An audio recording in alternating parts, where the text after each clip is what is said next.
Imagine stumbling upon a book so strange it feels alien. The pages overflow with elegant loops and curving symbols. Plants that don't match any herb you know. Star diagrams that defy every sky chart. And scenes of women bathing in green pools connected by pipes. You try to read but can't recognize a single word. Your heart races as you realize you're holding an enigma that has puzzled the greatest minds for centuries, and that no one, not even modern codebreakers, has cracked its code. What would you do with such a mystery? Could today's technology finally unlock secrets hidden for 600 years? In 1912, a Polish book dealer named Wilfred Voynich discovered an odd volume hidden in a chest at a Jesuit college in Italy. The manuscript he found dates back to the 15th century and is unlike any other book known to historians. Its roughly 200 pages are written in an unknown script and illustrated with bizarre botanical drawings, astronomical charts, and scenes that verge on the surreal. Over the past century, this so-called Voynich manuscript has become one of the world's most tantalizing unsolved puzzles. Cryptographers who cracked wartime codes, linguists who speak dozens of languages, and artificial intelligence researchers have all tried and failed to decode it. Many researchers recall that seeing a digital scan of the manuscript for the first time feels like glimpsing a map to a lost world. As they zoom in on the looping script and fantastical plants, they wonder who wrote those lines and why. Was it the work of a medieval scientist documenting unknown herbs, a secret society encoding forbidden knowledge, or simply an elaborate hoax? The more they read, the more captivated they become. There were dates to consider, radiocarbon tests that placed the parchment in the early 1400s and analyses showing the ink and paint were consistent with 15th century manuscripts. There were hints of ownership, like a faded signature that appears to read Jacobus de Tepanex. Each clue raised as many questions as it answered. Today, the manuscript sits under lock and key at Yale University's Beinecke Rare Book and Manuscript Library, too fragile for public handling. Fortunately, high-resolution scans are available online, allowing anyone to scroll through its pages. It's surreal to think that while scholars struggle to decode the words, the images are freely displayed on our screens. This video guides viewers through the history, science, speculation, and fascination surrounding this mysterious book. The story of the Voynich manuscript isn't just about decoding a text. It's about our thirst for knowledge and the lengths we'll go to satisfy it. Let's start with the object itself. The Voynich manuscript is roughly the size of a modern paperback, bound in vellum that testing has revealed to be calfskin. Radiocarbon analysis done at the University of Arizona dates its creation between the early 1400s and mid-1400s, firmly situating it in the early Renaissance. The pages vary in thickness, implying they came from different animals, and tiny insect holes suggest it once had wooden covers. The script is written left to right in neat lines with paragraph markers shaped like stars. Around the text are drawings of herbs that botanists can't identify, tubes that seem to carry liquids, zodiac wheels, and castle-filled landscapes connected by floating roads. What strikes observers first is how carefully crafted it is. The plants, while imaginary, are drawn with attention to roots, stems, and leaves, as if the artist had studied botany yet invented their own species. The star charts have 12 sections like our zodiac, but the constellations don't match any known sky. Women bathe in networks of pipes reminiscent of alchemical distillation apparatus. Some have suggested these scenes depict purification rituals, though they might simply represent therapeutic bathing practices known in medieval Europe. The pigments used were not extravagant. Analyses found common minerals like azurite for blue, iron oxides for red, and simple organic inks. This suggests the author wasn't a wealthy noble, but perhaps a scholar or apothecary who used affordable materials. Tracing the manuscript's past leads down a labyrinth. After Voynich bought it, he tried to reconstruct its provenance. A letter found with the book indicated that a 17th-century alchemist named George Baresh owned it before sending it to the Jesuit scholar Athanasius Kircher for translation. Kircher, known for studying Egyptian hieroglyphs, couldn't decipher it either. A faded signature near the first page, likely belonging to Jacobus de Tepanex, imperial physician to Emperor Rudolph II, suggests the emperor may have acquired the manuscript and given it to his doctor as payment. After Kircher, the book vanished into Jesuit libraries until it resurfaced in the 19th century. Each owner left subtle clues, erased notes, Latin month names in the margins, but none recorded its meaning. Even the book's construction hints at a hidden story. Some of the quires or gatherings of pages are bound out of sequence, as if someone shuffled sections before binding. Imagine finding a diary with chapters rearranged and some pages missing. You'd suspect someone intentionally obscured the narrative. The Voynich manuscript invites readers to read not just its text but its physical scars. Stains, stitching, and holes serve as clues to its journey through time. Holding a high-quality facsimile, one can sense the care that went into making it and the frustration of holding a beautiful object that refuses to speak. This contrast between craftsmanship and silence lies at the heart of the manuscript's allure.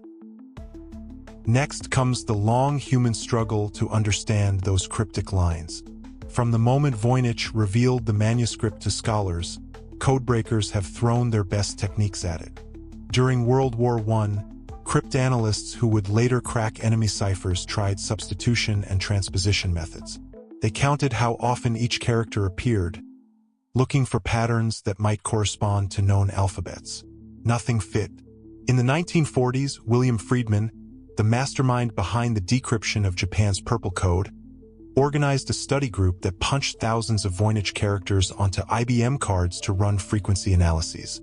After months of work, Friedman concluded that the manuscript wasn't a simple cipher but perhaps a constructed language.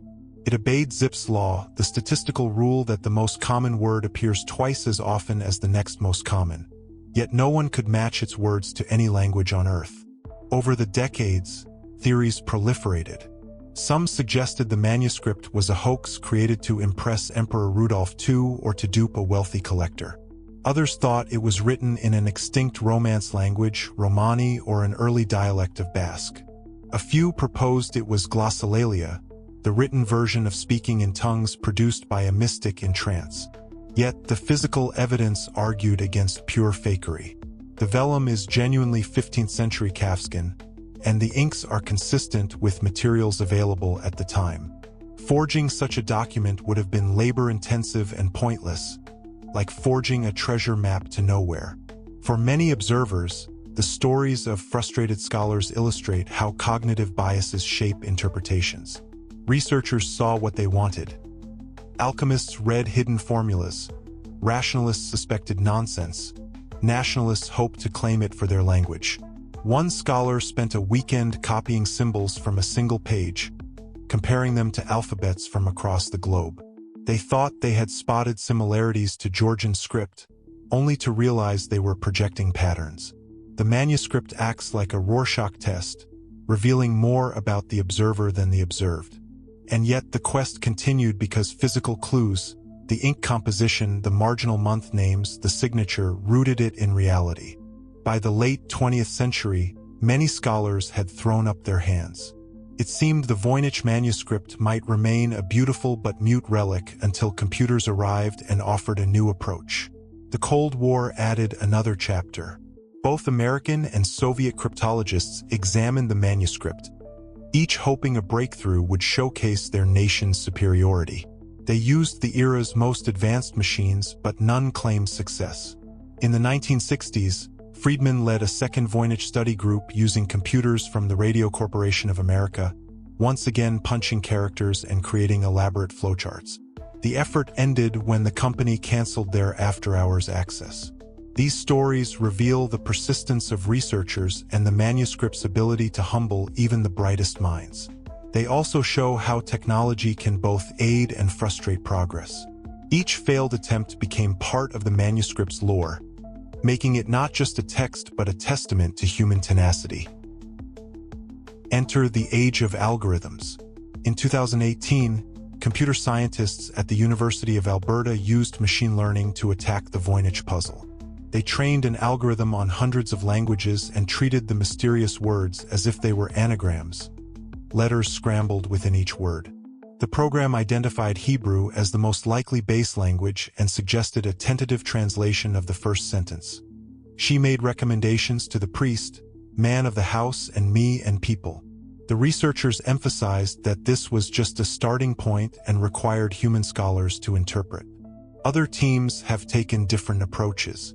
Some use statistical measures like conditional entropy to compare the manuscript structure with known scripts and found similarities to an extinct South Asian script. Others clustered glyphs by where they appear near plant drawings, hoping to identify herb names. These efforts represent a new kind of code breaking, one where machines scan for patterns that human eyes miss. The algorithms can test thousands of ciphers in hours, mapping which symbols follow which and where breaks occur. Yet they remain tools, not oracles. AI can tell us that certain sequences repeat, but it doesn't know whether those sequences mean water or moon. It needs historians, linguists, and botanists to interpret its findings. Researchers have also experimented with treating the manuscript as a living document rather than a static code. Some programs analyze the visual similarities between glyphs, grouping them into families and seeing how they change across the text. Others apply graph theory to map the connections between sections, suggesting the book may have been rearranged. A few bold scientists have used neural networks to generate possible translations based on training data from Semitic, Indo-European, and even constructed languages. The results range from plausible phrases to pure gibberish. The takeaway is that AI can propose hypotheses quickly, but these hypotheses need human scrutiny. A digital humanities scholar recounts how scanning a 19th century family diary with optical character recognition software taught them both the power and limitations of these tools. The software produced humorous mistakes, turning dear cousin into deaf cousin, yet still provided a searchable text that saved hours of manual typing. In the Voynich case, AI speeds up the search for patterns and forces scholars to articulate their assumptions. However, they caution that we must not let a machine's suggestion become gospel. The University of Alberta team noted that their algorithm could easily generate plausible-sounding translations simply by rearranging letters. This doesn't guarantee accuracy. Just as an archaeologist must interpret artifacts found with a metal detector, human insight remains essential. AI can help rule out dead ends and highlight promising trails, but understanding the manuscript's purpose still requires careful interpretation. Speculation about what the manuscript actually contains has blossomed alongside AI research. Some interpreters have latched onto AI-generated translations of words like purify, bleed, and vessel, and concluded that it describes secret rituals. Combined with images of women in pools and winding pipes, these words evoke scenes of sacrifice or mystical rites. But caution is warranted. Medieval herbals often depicted bathing as part of medical treatments, and alchemical drawings used vessels and flowing liquids to represent chemical processes. The Voynich images could illustrate therapeutic baths or distillation rather than blood rites. As one historian warned, we should resist turning a misunderstood notebook into a horror story. Another plausible interpretation is that the manuscript is a kind of pharmacopoeia or alchemical herbal. The plants might represent real herbs drawn in stylized or coded ways to protect trade secrets. Early apothecaries often encoded recipes to keep competitors at bay. The zodiac wheels could indicate when to harvest specific plants.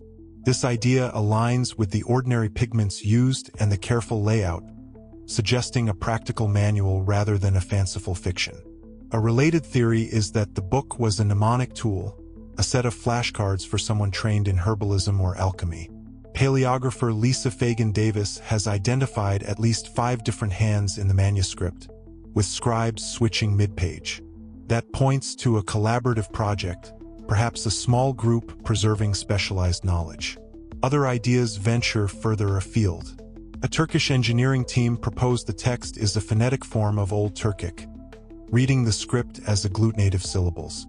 Their translations include passages about travel and medical knowledge, but the method hasn't been widely replicated. Some researchers have linked the plants to Mesoamerican species and suggested the book encodes an indigenous language from the New World. Others claim it represents Hebrew or Aramaic written in a custom alphabet. There are even whimsical theories about extraterrestrial diaries. What these speculations have in common is that they attempt to fit the manuscript into familiar categories: herbal guide, travel log, secret code, or mythic narrative. Each says more about our imagination than about the text itself. Many readers note that the manuscript serves as a canvas for hopes and fears. The ritual hypothesis taps into fascination with the occult. The herbal manual appeals to a hunger for practical wisdom. The alien diary tickles a sense of cosmic wonder. This pattern mirrors how people interpret art. They bring their own experiences and beliefs to it. The Voynich manuscript teaches humility. It reminds people that not everything from the past will fit neatly into modern boxes. Rather than rushing to definitive answers, people might embrace its ambiguity. After all, a mystery can inspire more creativity and dialogue than a solved puzzle. Beyond theories about content, the Voynich manuscript reveals much about how knowledge was created and shared in the Renaissance. Scholars studying the handwriting have identified at least 5 different scribes, each contributing passages and sometimes switching mid-page. This suggests a collaborative environment. Picture a group of scholars or apothecaries sitting around a table, copying diagrams and recipes into a single volume. The absence of corrections implies they knew what they were writing or were copying from another source. In an era before printing, images were vital for communicating complex ideas, so the mixture of text and illustration makes sense. The marginal notes hint at a cosmopolitan network. Some words in the margins are month names in a dialect of French or Catalan, suggesting the manuscript traveled through different regions. The signature attributed to Jacobus de Tepanex links it to the Habsburg court. If it does encode medicinal or alchemical knowledge, secrecy might have been essential. Intellectual property was guarded by ciphers rather than patents. The Voynich manuscript could be an early example of people protecting trade secrets. It's reminiscent of family recipes written in code, shared only with those deemed worthy. Scholars often compare this to the way some families keep recipes in shorthand so that only certain people understand them. They use symbols and abbreviations to preserve secrets. The Voynich scribes might have felt a similar need to control who accessed their knowledge. They may have been preserving valuable herbal remedies or spiritual practices. Even if the text is never decoded, the existence of such a manuscript tells us that people in the 15th century cared deeply about preserving and controlling information. The blend of image and text also raises questions about literacy. Not everyone could read Latin or scholarly languages, so visual cues served as memory aids. The imaginary plants could prompt readers to recall properties of real herbs. The bathing women might symbolize processes rather than literal scenes. When we study medieval bestiaries, we see how mythical creatures conveyed moral lessons. Likewise, the Voynich imagery could be allegorical. To interpret it, one must step out of a modern mindset and remember that Renaissance scholars often intertwine science, art, and spirituality. That perspective allows us to appreciate the manuscript not just as a puzzle but as a cultural artifact. Finally, consider the environment in which such a book was made. Scriptoriums were buzzing with activity. Monks and lay scholars copied texts, illustrated margins, and bound books. In some cases, pages from different sources were sewn together, creating composite volumes. The Voynich manuscript's rearranged quires might reflect this practice. Understanding its construction helps readers see it not as a singular work of genius but as part of a broader culture of bookmaking and knowledge preservation. Why does this mysterious book captivate people so deeply? Part of the answer lies in humanity's love of puzzles. People are wired to seek patterns. When confronted with a text that no one can read, curiosity flares. Some researchers recount spending evenings reading about the manuscript, discussing it with friends and copying a few lines to see if anything clicked. They know they will not crack the code, but the act of trying is satisfying. The value isn't in solving the puzzle. It is in the journey. The Voynich manuscript mirrors our own quest for meaning, challenging us to think creatively, collaborate, and question assumptions. Another reason people care is cultural.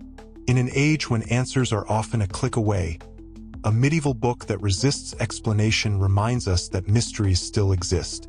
The Voynich manuscript brings together historians, linguists, botanists, computer scientists, and amateurs. It inspires citizen science and cross-disciplinary collaboration.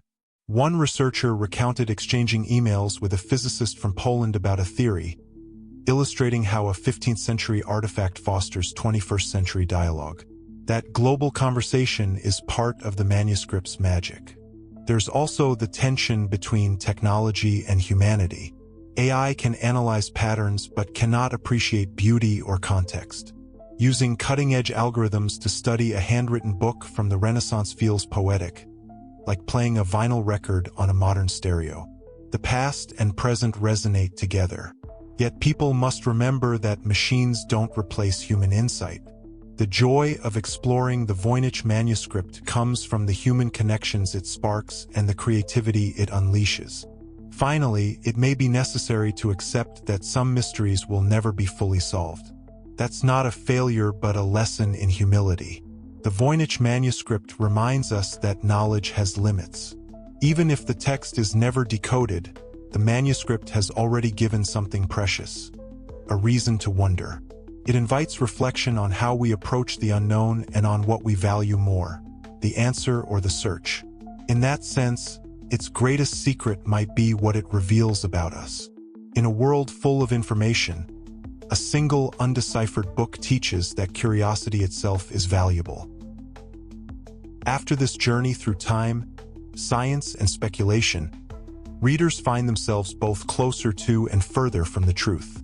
Radiocarbon dating confirms the manuscript's authenticity, and pigment analysis ties it to the 15th century. Ownership clues lead to Emperor Rudolph II, George Baresh, and Jacobus de Tepanex. Artificial intelligence has hinted at links to Semitic languages, yet the text remains opaque.